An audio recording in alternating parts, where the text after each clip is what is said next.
Thanks very much for staying with us. Time now for Eye on Africa with me, Georgia Calvin-Smith. Tonight, the military leaders that took over in Mali after last month's coup appoint former Defence Minister Ba Ndour as transitional president, with the junta leader to serve as his number two. Also, in Cameroon, 4 soldiers received 10-year sentences for the execution-style killings of women, a little girl and a baby. The murders sparked outrage when a video of the atrocity appeared on social media in 2018.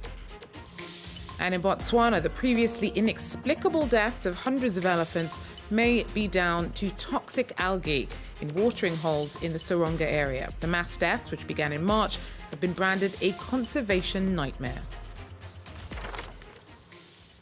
But first, Mali's ruling military junta has chosen a former defence minister to be the president of a transitional government.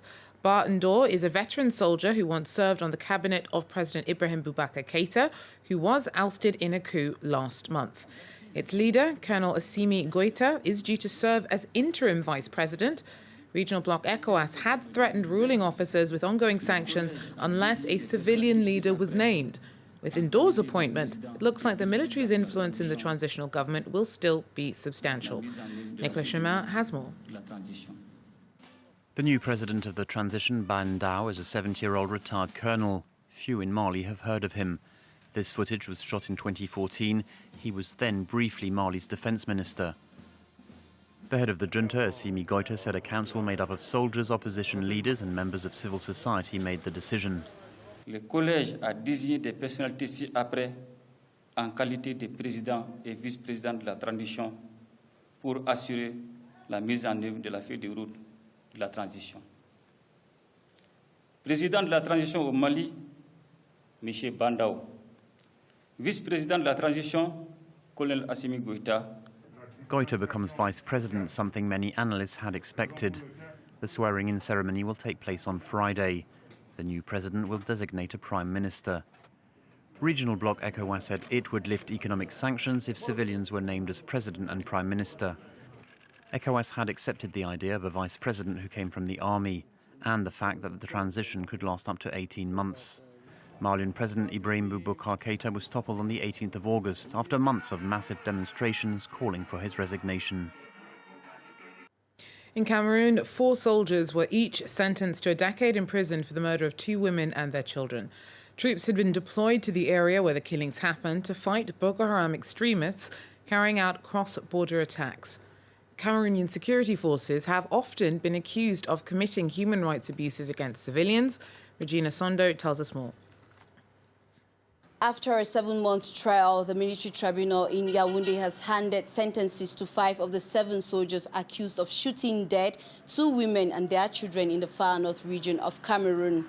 On August 17, 2 soldiers were acquitted by this same court. Today, 4 of the soldiers were handed 10-year sentences for assassination and non-compliance, that is, not respecting the rules.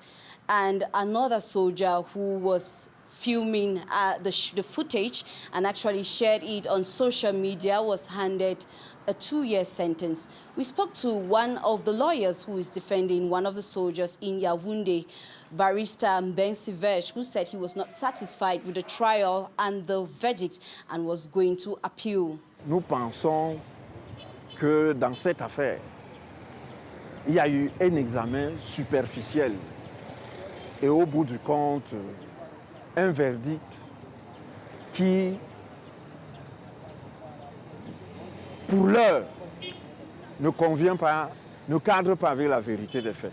Et c'est pour cette raison que nous allons interjeter appel. The soldiers were arrested in 2018 after this video went viral on social media, which actually horrified the nation. But then the Cameroon government dismissed it as fake news meant to tarnish the image of the military, but then made a U-turn after Amnesty International came up with further evidence. Regina Sonda there for us. Now, an Ethiopian media mogul and 17 other suspects appeared in court on terror charges on Monday. Jawal Mohammed, who's also an opposition politician, has rejected the case against him, accusing the government of persecution. The charges relate to violence that broke out after an Oromo singer was shot dead in June. The Oromo ethnic group has long complained of political and economic marginalization in the country. Jawo's trial risks sparking further unrest in the Oromia region around Addis Ababa and undermining next year's general elections, which have already sparked regional tensions. In Uganda, a policeman and a security guard have been arrested in connection to an investigation into a fire that's gutted an iconic building at East Africa's oldest university. Sunday's blaze destroyed whole floors of the distinctive ivory tower. The initial fire is believed to have started in an office on the third floor. Police are looking into whether there was a security lapse or whether officers may have left their posts. Kenya's Speaker of the National Assembly's called the Chief Justice's calls for Parliament to be dissolved for failing to have enough female MPs unrealistic. David Mirage said that he was legally required to call for the move from President Uhuru Kenyatta and said that the shortfall in female lawmakers was unconstitutional and effectively discrimination against women. The Constitution states that at least a third of seats have to be occupied by women, but currently far fewer than the 116 required are. Now, Ivorian opposition leader Henri Konan Bédié has called for mass civil disobedience in protest over President Alassane Ouattara's bid for a third term in office. Bédié was speaking at a meeting of opposition parties over the weekend as tensions ramp up ahead of next month's polls. Sam Bradpeace tells us more about what all this means for that election. Of the Constitutional Council, the dissolution of the Electoral Commission and the release of political prisoners. Those were some of the demands made by opposition figure Henri Konan Bédié over the weekend. He was backed by other Ivorian opposition parties, including those representing exiled leaders Guillaume Soro and Laurent Gbagbo. It's worth noting that here in Ivory Coast, the opposition widely considers President Alassane Ouattara's run for a third term in office to be unconstitutional, and many had expected Bédié to call for a boycott of the upcoming presidential elections. Instead, he had a different call for parties and their activists.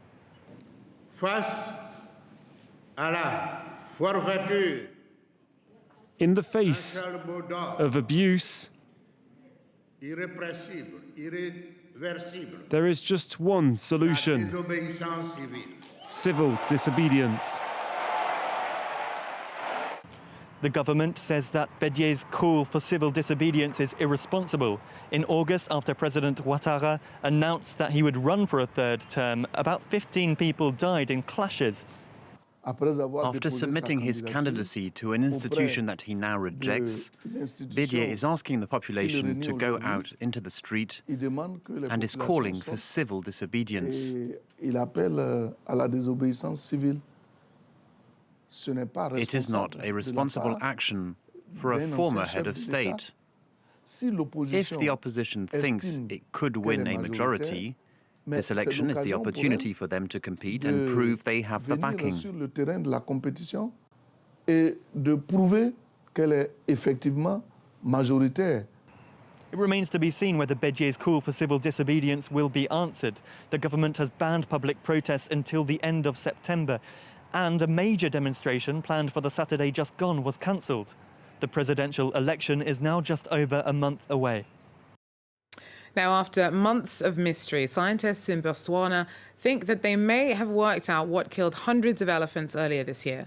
330 animals suddenly died inexplicably in the Seronga area.